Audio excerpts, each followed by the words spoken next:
Hello दोस्तों, आप लोगों के सामने फिर एक नया वीडियो लेकर आ गए हैं जो कि कल हम लोग पढ़े थे क्या, tungsten filament lamp, carbon filament lamp, gas lamp है। तो हम लोग कल लैंपों के बारे में धीरे धीरे जानकारी लिए थे। और बात किया जाए तो कि कार्बन फिलामेंट लैंप का प्रयोग क्यों नहीं किए, फिर टंगस्टन का प्रयोग किए, टंगस्टन के बाद गैस लैंप का क्यों प्रयोग किए, सारा हमने उसके बाद बताया। चीज़ और अच्छी है, वीडियो अच्छी लग रही तो लाइक और सब्सक्राइब करें, अपने दोस्तों के साथ शेयर कीजिए। आइए देखते हैं, आज हम लोग नया टॉपिक पढ़ेंगे, हैलोजन लैंप। अब हैलोजन लैंप क्या है इसके बारे में जानते हैं। तो हैलोजन लैंप एक हमारा सामान्य टंगस्टन लैंप था। जैसे देखो हैलोजन लैंप ये टंगस्टन का फिलामेंट है, सामान्य टंगस्टन लैंप था। इसका नाम हैलोजन लैंप क्यों पड़ा? हैलोजन लैंप बता रहे हैं कहानी क्या। पहले क्या होता था, जब हम बल्ब को जैसे सप्लाई से जोड़ते थे तो जो टंगस्टन फिलामेंट है वाष्पित होकर जैसे ही बल्ब के भीतरी सतह पर आता था वैसे क्या होता, जम जाता था। तो जीवन काल घट जाता था, बहुत ज़्यादा इल्यूमिनेशन नहीं रहता था, बहुत ज़्यादा नहीं रहता था। तो जो वाष्पीकृत होती थी तो क्या होता था, वाष्पीकृत गैसें वाली लैंपें भी होती थी, वो तो क्या होता था बहुत ज़्यादा। तो 1959 में वैज्ञानिकों ने सोचा कि 1959 की बात करें, वैज्ञानिकों ने सोचा कि अगर हम जो हमारा टंगस्टन फिलामेंट लैंप जो बल्ब के भीतरी सतह पर जम रहा है वो उसको बचाया कैसे जाए। तो उन्होंने क्या किया है, मतलब जो टंगस्टन लैंप में आर्गन के साथ हैलोजन गैस भर दिया। तो आर्गन के साथ जब उन्होंने हैलोजन गैस भरा तो देख रहे थे, देखने पे पाया जा रहा था, तो जो जैसे हम बल्ब को सप्लाई जोड़ते थे तो जो टंगस्टन वाष्पित होकर बल्ब की ओर जाकर जम जाता था वो जम नहीं रहा है, काला नहीं हो रहा है, प्रकाश अच्छा दे रहा है। इसलिए वैज्ञानिकों ने हैलोजन टंगस्टन लैंपों का प्रयोग किया। समझ गए क्यों प्रयोग किया? क्योंकि जो जम रहा था, जैसे हम सप्लाई देते थे तो टंगस्टन क्या वाष्पित होता था, वाष्पित होकर जैसे बल्ब की भीतरी सतह जम जाता, तो ये जमना नहीं है, जमने की क्रिया समाप्त हो गई हैलोजन गैस मिलाने से, ये फायदा हुआ गया। तो अब उसके बाद फिर देखा जाए, जैसे हम हैलोजन लैंप को, अब ये क्या है, रिफ्लेक्टर है, ये क्या है, कनेक्टिंग वायर है, कॉन्टेक्ट है, कैप है, और ग्लास इनवलप है जो क्वार्ट्ज का बना होता है। तो हैलोजन लैंपों में ये जो ग्लास है क्वार्ट्ज का बना होता है, और इस पर जो हम लोग गैस भरते हैं हैलोजन गैस, वो भी हाई प्रेशर पर भरते हैं, हाई प्रेशर पर गैस भरते हैं। क्या होता है, हाई प्रेशर पर गैस भरते हैं।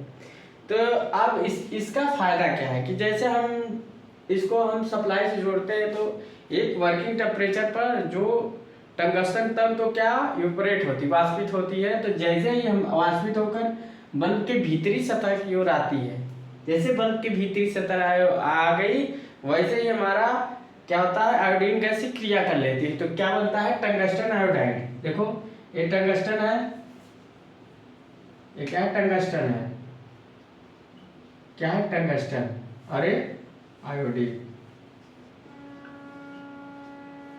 तो इसमें क्या भरा है, आर्गन प्लस आयोडीन। क्या भरा है, आर्गन प्लस आयोडीन, मतलब halogen gas. Argon plus iodine, जैसे ही टंगस्टन हमारा इवेपोरेट होकर बल्ब के भीतरी सतह आता है वैसे आयोडीन गैस से क्रिया करके टंगस्टन आयोडाइड बना देता है। फिर इनका इतना थर्मल डिफ्यूजन होता है, सेकेंड केस में थर्मल डिफ्यूजन होता है कि पुनः जैसे तंत्र की ओर आते हैं तो टंगस्टन अलग हो जाता है, आयोडीन अलग हो जाता है, और जो आयोडीन वो पर डिपोजिशन हो जाता है।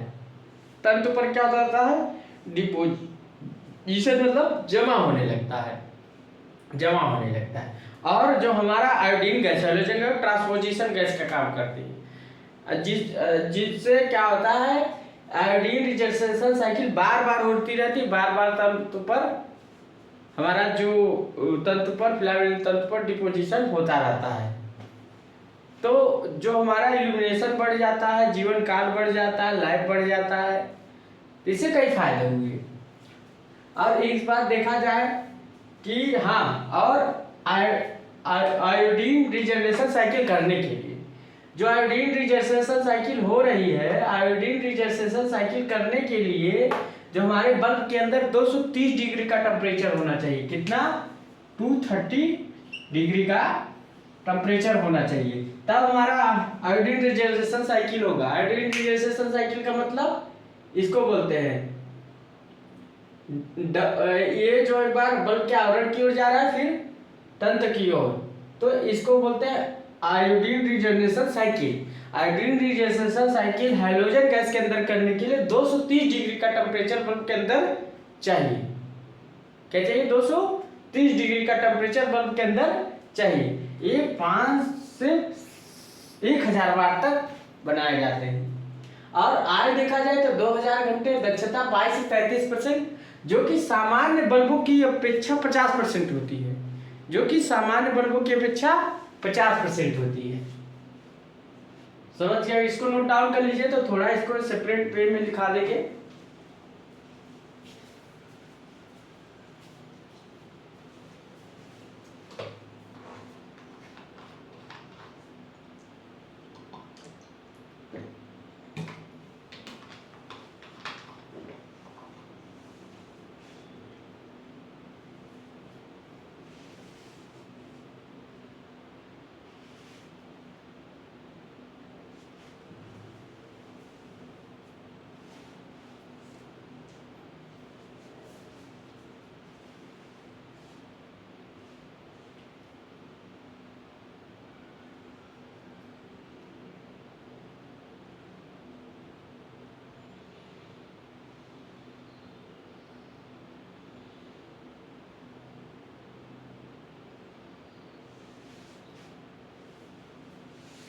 इसको नोट डाउन कर लीजिए आप लोग।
तो नोट डाउन कर लिए होंगे। अब आगे चलते हैं, थोड़ा सा इसको नोट डाउन कर चुके होंगे। हम लोग थोड़ा इसमें शॉर्ट फॉर्म में क्या लिखते हैं, थोड़ा सा समझने के लिए एक बार ओवर रिव्यू दे दिया। तो अगर देखा जाए आयोडीन रिजनरेशन साइकिल, अगर कहीं पूछ लिया आयोडाइन रिजनरेशन साइकिल,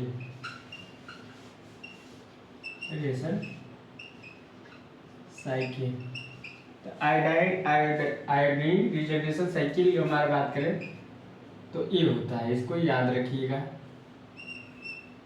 ये कब जाता है?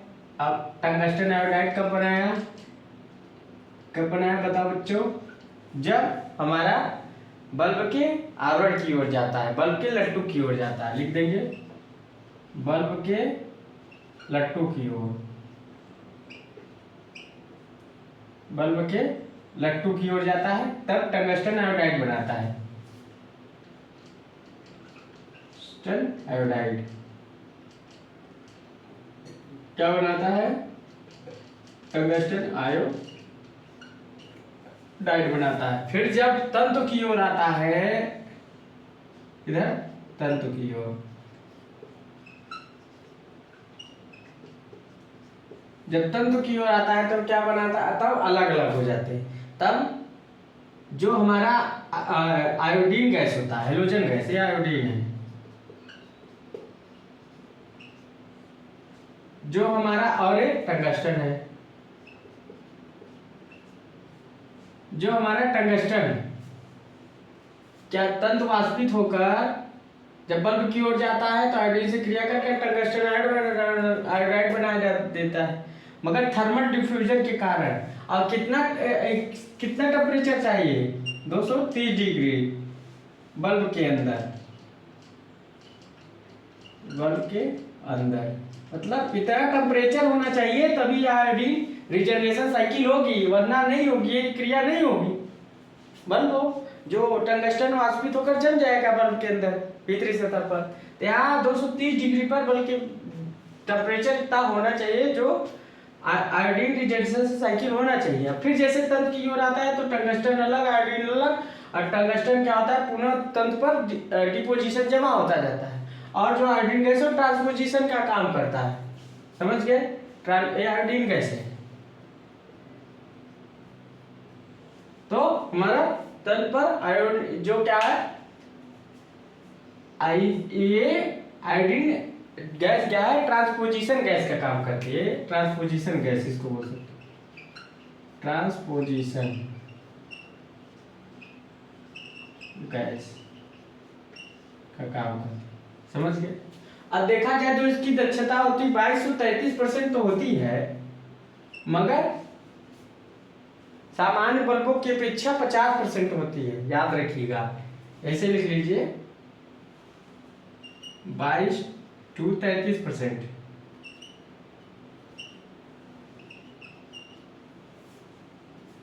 Compare to and other, compare to greater then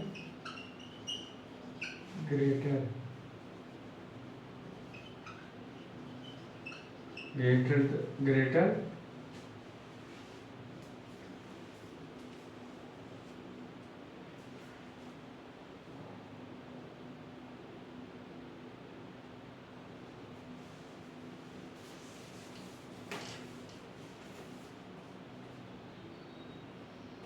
या ऐसा लिख सकते हो,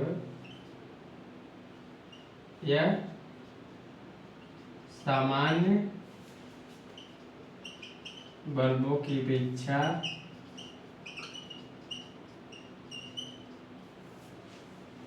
दक्षता 50% अधिक होती है।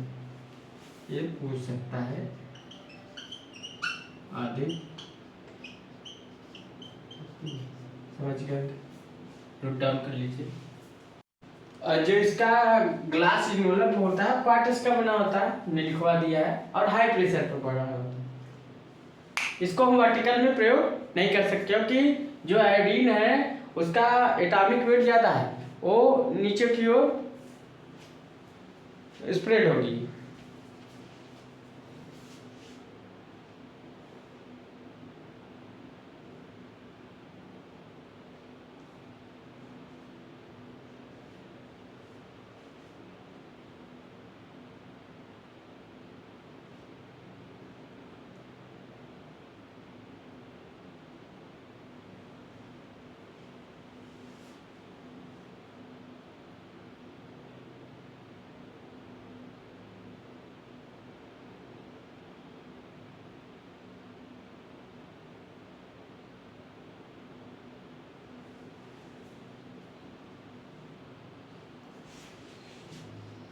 इसको नोट डाउन कर लीजिए।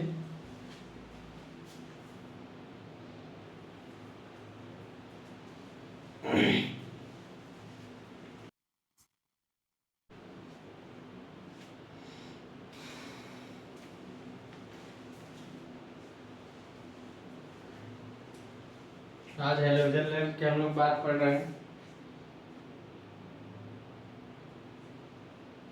नोट डाउन कर लिए होंगे। आज देखो इसमें पूछता है क्या क्या है। इफिशियंसी पूछ लेता है, ये पूछ लेता है और ये पूछ लेता है।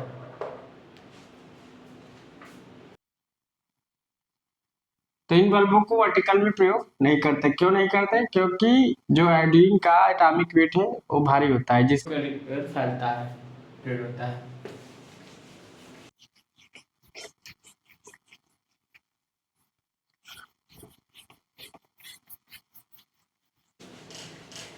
अगर हम लोग बात किया जाए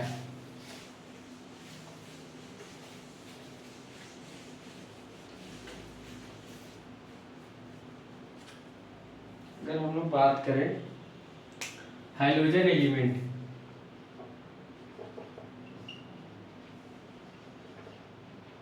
थोड़ा लिखाना पड़ेगा क्योंकि हाइड्रोजन एलिमेंट तो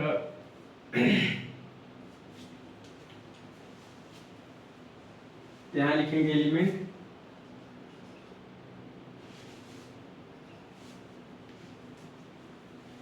यहाँ हाइड्रोजन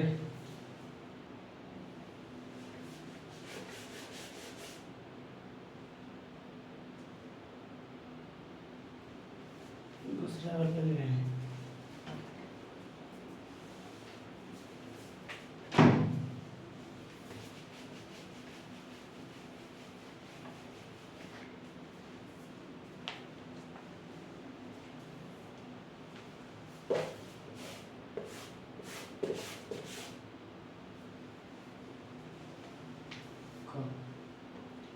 तो हाइड्रोजन एलिमेंट की अगर हम बात करें, किसका? हाइड्रोजन एलिमेंट, तो यहाँ क्या हाइड्रोजन गैस, हाइड्रोजन गैस करो,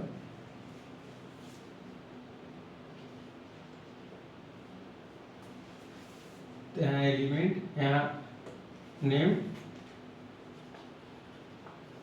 element,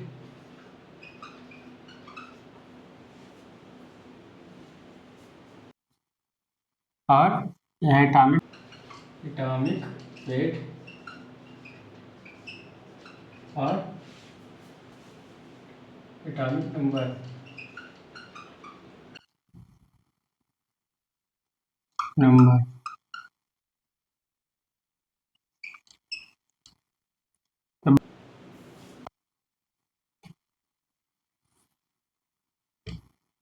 name, element, atomic weight, atomic number. अब हम लोग बात किया जाए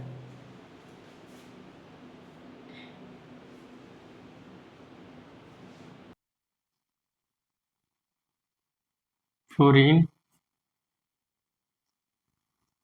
फ्लोरीन,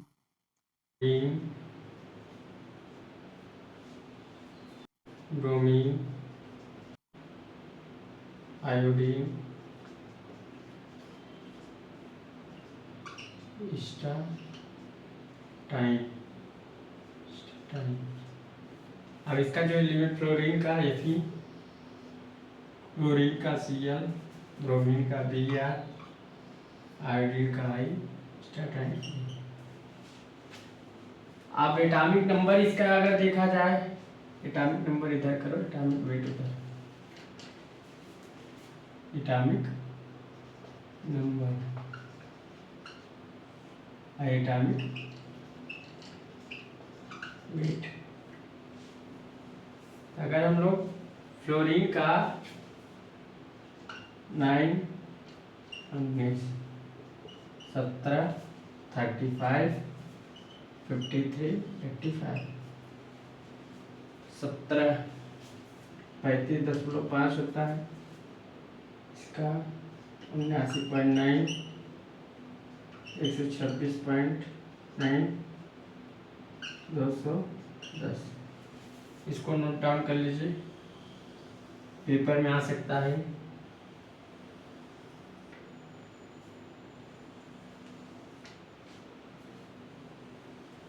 या हेलोजन गैस या हेलोजन एलिमेंट, नोट डाउन कर लीजिए।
अब हम लोग आगे चलते हैं।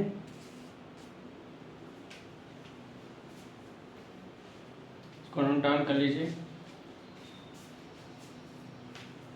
अब इनएक्टिव एलिमेंट, निष्क्रिय एलिमेंट है जिसको बोलते हैं, क्या बोलते हैं? निष्क्रिय एलिमेंट। निष्क्रिय एलिमेंट, तो निष्क्रिय एलिमेंट कौन कौन हो सकते हैं? अब नाम हम लिखते हैं, नाम सबका अलग होगा।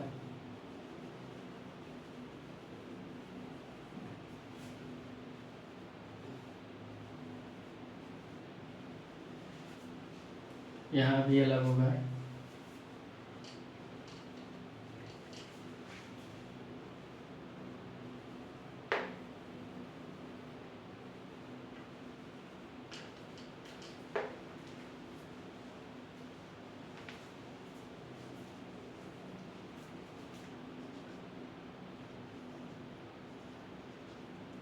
हीलियम,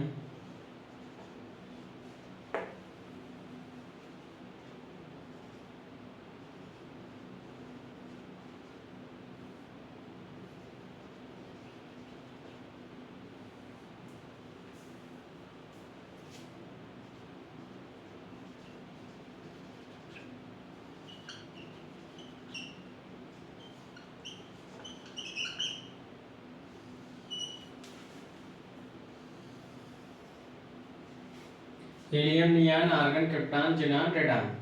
ये निष्क्रिय एलिमेंट है। हीलियम होता है, नियान होता है, आर्गन होता है, क्रिप्टॉन होता है, ज़ीनान होता है, रेडान होता है। तो याद रखिएगा।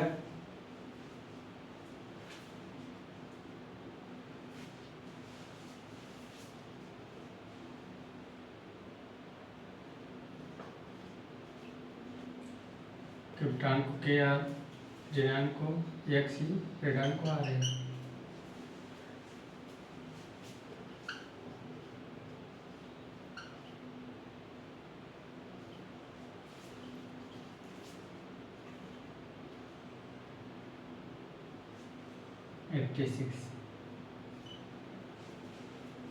क्या होगा 86?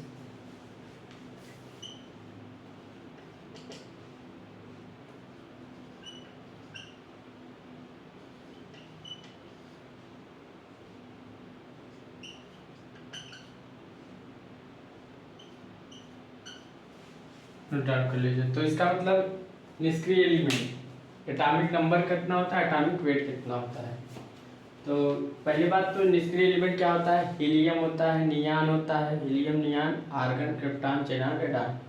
उसके बाद एटॉमिक वेट की नंबर है तो डिनोट करते हैं। हीलियम को He से, नियान को Ne से, आर्गन को Ar से, क्रिप्टॉन को Ar से, ज़ीनान को Xe से, रेडान को Ra। एटॉमिक नंबर की बात करें तो हीलियम का 2, हीलियम नियान का 10, हीलियम नियान आर्गन का 18, हीलियम नियान आर्गन क्रिप्टॉन का 36, helium neon argon krypton xenon का अगर हम देखें तो 54, उसके बाद रेडान का 86। अगर इसका एटॉमिक हीलियम का जो एटॉमिक वेट है, परमाणु भार परमाणु क्रमांक, तो इसका परमाणु 2 का, 4, 10 का, 20, 18 का 39.9, 36 का 83.8, 54 का 386 का 222। नोट डाउन कर लीजिए। तो आज हम लोग अच्छा चीज़ पढ़े कि जो गैसें हैं उनका कितना एटॉमिक वेट होना चाहिए, निष्क्रिय एलिमेंट कितना है। इसके पहले हम लोग क्या पढ़े, हेलोजन एलिमेंट। हेलोजन एलिमेंट में क्या आता है, fluorine, chlorine, bromine, iodine, fluorine, chlorine, bromine, iodine और स्टैटाइन। सबका हम लोग वहाँ भी एटॉमिक नंबर लिखे। क्लोरीन का 9 होता है, क्लोरीन का 17 होता है, क्लोरीन का 9, क्लोरीन का 17, ब्रोमीन का 35, फ्लोरीन, क्लोरीन, ब्रोमीन, आयोडीन का 53 और स्टैटाइन का अपना 85। तो उसका 9 है तो उसका 19 है, और क्लोरीन का 17 है तो 35.5 है, ब्रोमीन का 35 है तो ब्रोमीन का 35 है तो 79.9 और 35 54 है, 54 नहीं 53, तो 53 तो 121 समथिंग 126.9 था, शायद 126.9 था, और स्टैटाइन का 85 था तो 210 था। आंसर में तो इतना आप लोगों के लिए दिखा दिए हैं जो आप लोगों के लिए बहुत ही अच्छा सुटेबल है। आप लोग अच्छे से पढ़िए। So thanks.